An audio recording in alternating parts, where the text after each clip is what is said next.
Hello everybody, welcome to 3 at the Back. I'm Ben Kelly. I'm here with Joe Halloran and Jonathan Metcalfe. We're here to discuss some football. It's been another week. There's more things to discuss, including 3 games that we're recording on Tuesday. It's kind of convenient that Man City was last night because we could have recorded yesterday, but we'll pretend that that's why we did it. Yeah. So who can we start with this week? Who did Brentford play? Preston North End. You don't want to talk about that, do you? No, battered 4-2. Let's start with Preston and Brentford. Let's go over there. Let's discuss. I was going to start with Liverpool, like gentlemen. No, it's just. Now I will say, Aidan McGeady, ex-Everton, he's a class above. Just a class above the Championship. He should be at a West Brom or a Bournemouth. He's so much he scored 2 screamers and 2 assists, 4-2. Really? Without him, they wouldn't have won. It is literally, he was just completely we couldn't hack him essentially. He's on loan there, isn't he? Is he on loan? Yeah. Oh, is he? So, yeah, he's a class above the Championship, and we played fucking terribly. The defence was awful.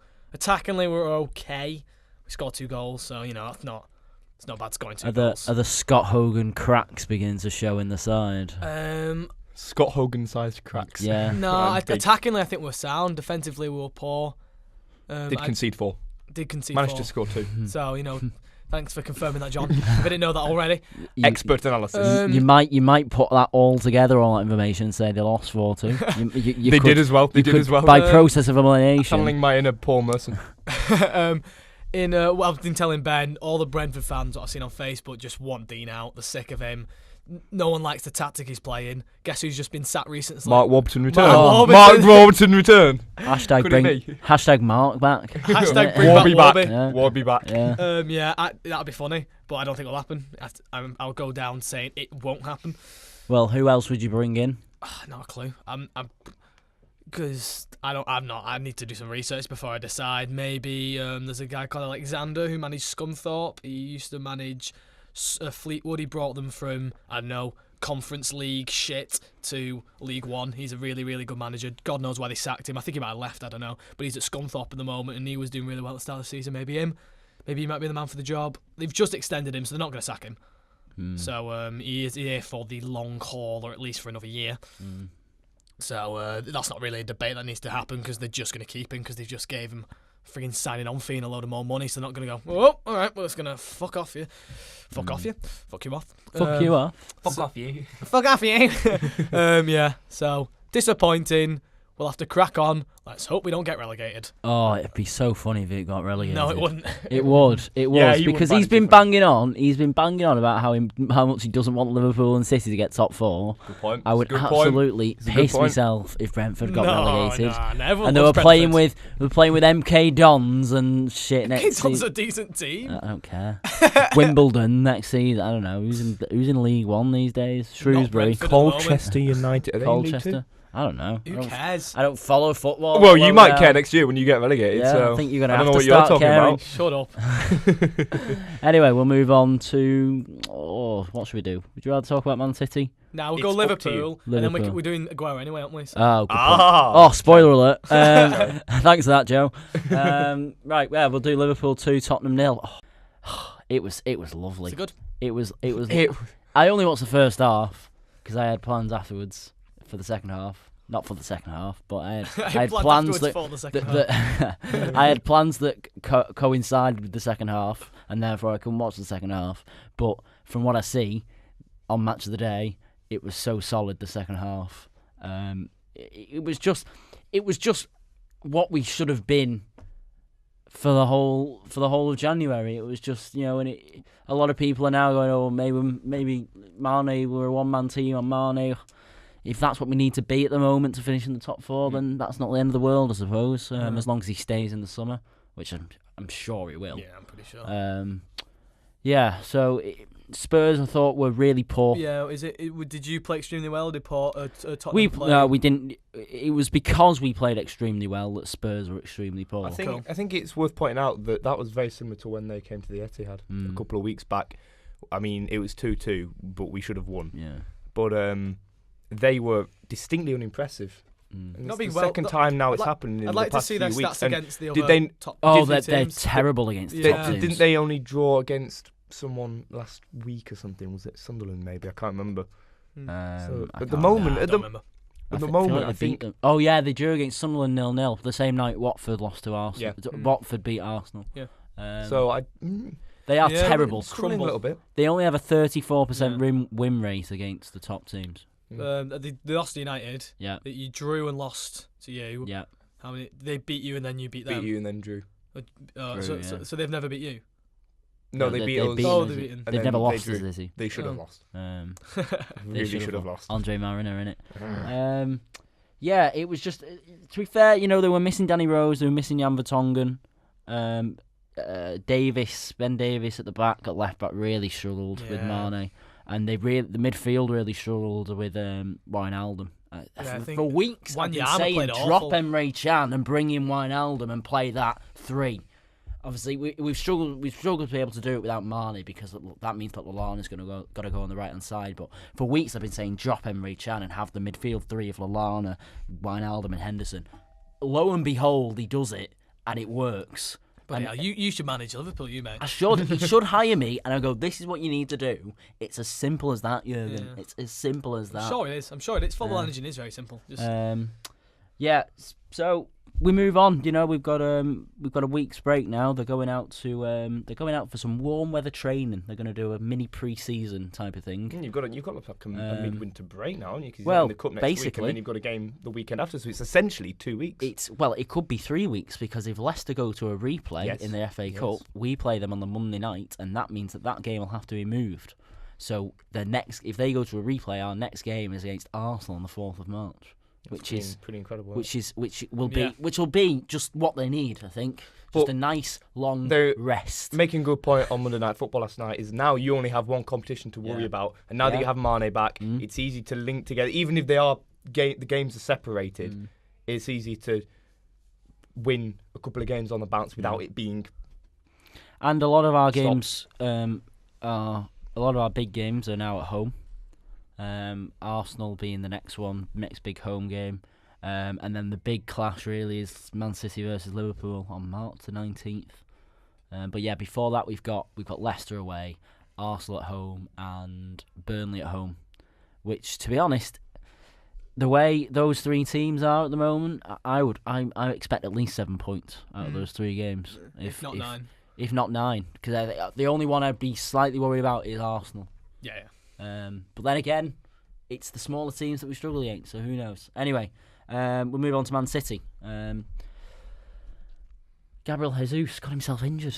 He did. You had to bring on that guy who's going to leave in the summer. Sorry, who are we talking about here? We're talking about Fabian Delph. Did Fabian Delph play? No, I don't recall him doing that. Sergio Aguero scored last night, but it might well be his last goal for Manchester City. He's not going to play between now and the summer, and he's going to leave. Yeah, it's that simple, isn't it? Is it really that simple? Do you think he's going to leave? No. Oh, I think he does. I think he does. No, I don't think he does. I don't understand why you would want to drop a player that scored 3 goals in 2 games just because Aguero's a big name and media saying, he's going to leave, he's upset. I sent a video of you. Not a video of you. I sent a video of me. I sent a video to you of Sergio Aguero and Gabriel Jesus at a restaurant playing musical instruments with massive smiles across their face. That doesn't look to me. That doesn't mean he's not going to leave in the summer. That doesn't look to me like a guy.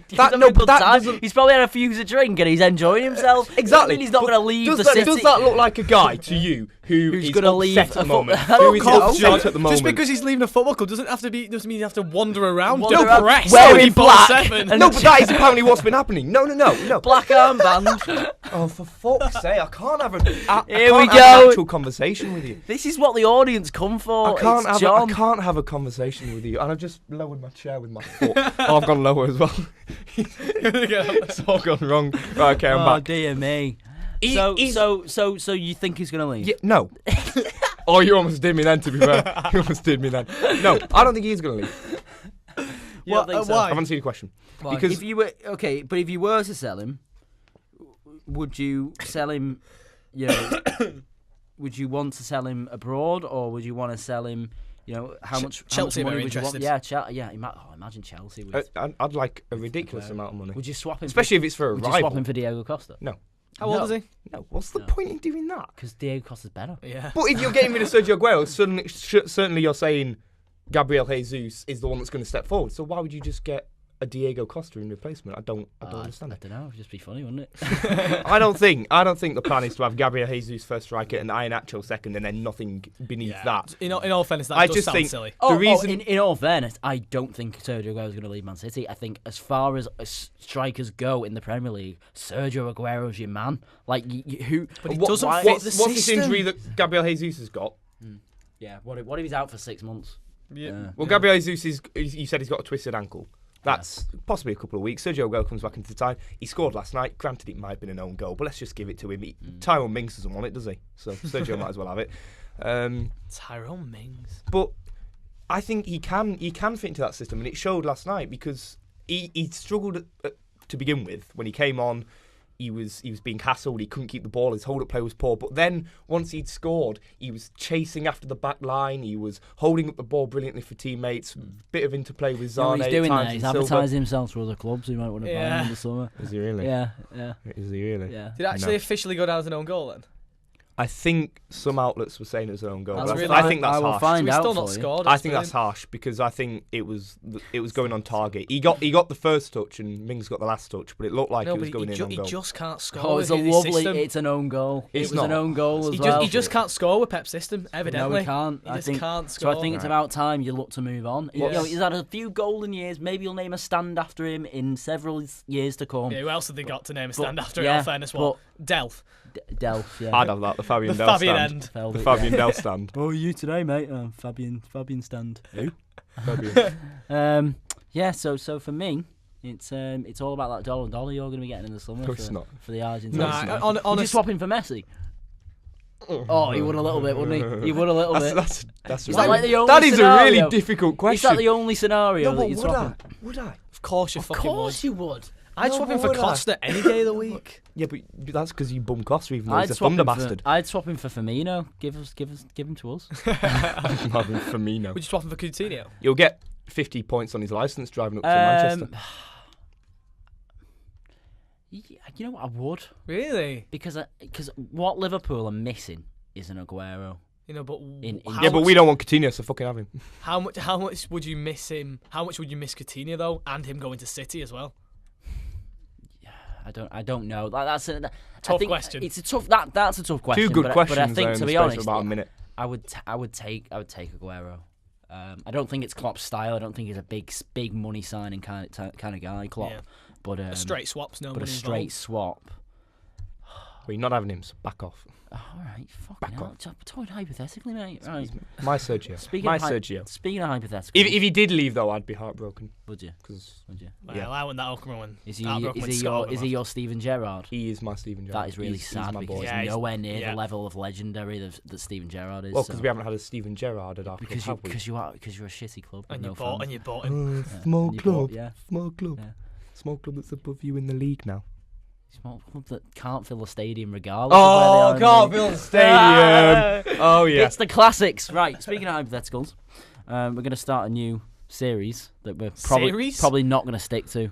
A new feature. Yeah, that's what we're looking at. Lots of synonyms there. Week by week, we're going to build up. Walking thesaurus. Week by week, we're going to build up a lovely best ever Premier League team from 1998 onwards. It was from the 10th of December 1998 onwards, because I'm the oldest. Yeah, you are the oldest. So I'm going to write all these down, and not only am I going to write down who we pick, but I'm going to write down other mentions, so that later on in the final week when we do subs, I can go, oh, who the fuck do we think of? Yeah. So today we're doing the goalkeeper, and I would like to put forward Pepe Reina. Really? No. He couldn't keep a straight face. Both of them looked at me then like, oh my god, this is going to be a nightmare. No, I'm going to put forward Edwin van der Sar. Purely, is that what you were going to go for? Oh, I've got a different one. Oh, right. Well, there you go. That's a Peter Schmeichel. No, Petr Cech. Petr Cech. Oh, that's also a good show. It's a good show. Anyway, carry on, Ben. Just because he won the Champions League with Cech won the Champions League. Sorry, he won just about everything. I think he's won the most Premier Leagues out of any goalkeeper. Maybe. Definitely in our lifetime, anyways. You could have an argument for Peter Schmeichel because he was around, still knocking about. Yeah, when we were younger. But it's kind of before my time. Yeah, exactly. You got a sense of being able to appreciate how good he was. So, I think Petr Cech. I think he's been playing like literally throughout my whole lifetime at 2 different clubs, and in when I first started to love football, he was the best goalkeeper in the Premier League, hands down. Even when Ender van der Sar was playing, everyone regarded Petr Cech as one of the best goalkeepers in the world. And I can't even think of a keeper around that time who might have even came up to his level. Iker Casillas probably, but Iker Casillas and Petr Cech, they were probably the 2 best goalkeepers in the world at the time, and he's just been in the Premier League for so long. Like Eder van der Sar, when he joined United, he'd already played for Fulham and teams like that, and he was coming to the I wouldn't say tail end of his career, but he was at United for a long time. But in my football lifetime, it was the tail end of his career. But Petr Cech, he's just, ever since I started to love football, and still today, probably, I don't know, aged 35, he's still playing first team at one of the best clubs in England. Yeah. And that's why I think Petr Cech. I don't know. I can get on board with that. That's fair. Is there a shout for David De Gea? Not yet. Not yet. He's not won that many Premier Leagues. Still got quite a long way to go. Because he's in a United team. If he was, is he a better goalkeeper than Edwin van der Sar at this point in his career? But in terms of ability, yeah. So, I don't think he's just if David De Gea. So the question we've got to talk about, what we've got to define then is: are we talking about the greatest Premier League team or the best? There's a difference. Because the best in terms of who was the best player for that position over 18 years. That's the question. For me, or is it the greatest? I prefer what trophies they've won, what they've achieved. And I know that is a bit unfair because David De Gea isn't in the best team in the world. Yeah. Where Edwin van der Sar was in his time in the best team in the world. But still, I still put Petr Cech over Edwin van der Sar. And I think that's a bit, again, on quality. I'm mixing the two, essentially, greatest and best. Where I put Petr Cech, David De Gea, but I just think Petr Cech, a Premier League goalkeeper, he is just, in my lifetime, my football lifetime, he's there. He's in my team. You can disagree. You can go De Gea, you can go Van der Sar, but I've placed my case forward. You know what? He sold me. Strong case. I think he sold me. I think I'm with him. Oh, done, Joe. What do you think? Thank you. I concur. Go on, Petr Cech then. Petr Cech. Petr Cech. Number 1. Well, number 1, Petr Cech, and I want a nice big picture of Petr Cech on the screen. Isn't he number 33 at Arsenal? Shh, not in our team. He's not. No, he's number 1. We'll give you number 1. But just stop banging on about that injured Gabriel guy. Oh, 33. 33. No, because it was coincidence. It's right, it was coincidence. Right, well, we'll wrap it up there. I'm quite happy with that debate. So there we go. The first one is Petr Cech. I'm happy. We've literally written him up here. We've got a lovely big whiteboard. I cannot wait for you just can't right see it. Right back. I cannot wait for right Well, yeah, we've got to do our research now because I'm going to push. We have to think. I'm going to push for Nathaniel Klein. I know I'm going to pick. Yeah. Pablo Zabaleta. Well, either way, we'll leave it there. Thanks very much for listening, everybody. We'll see you next week. John, this week you are nominated to tell them all about the good stuff. All about the good stuff. Yeah. Okay, so there's the Facebook page. Yeah. There's the Patreon. Subscribe to our YouTube channel because that's got some good stuff on it. Oh yeah. Is that most of the good stuff? Is that all the good stuff? And last episode as well. On the last episode. Oh yeah, check out last episode. Because it was really, really good, and it has further good stuff in it. So yeah. So it's a nice bubble of good stuff, and I'm glad that I was able to tell everyone about the good stuff this time round. Thank you. You're welcome, John. Yeah. See you next week, guys. See ya. Bye-bye. Goodbye.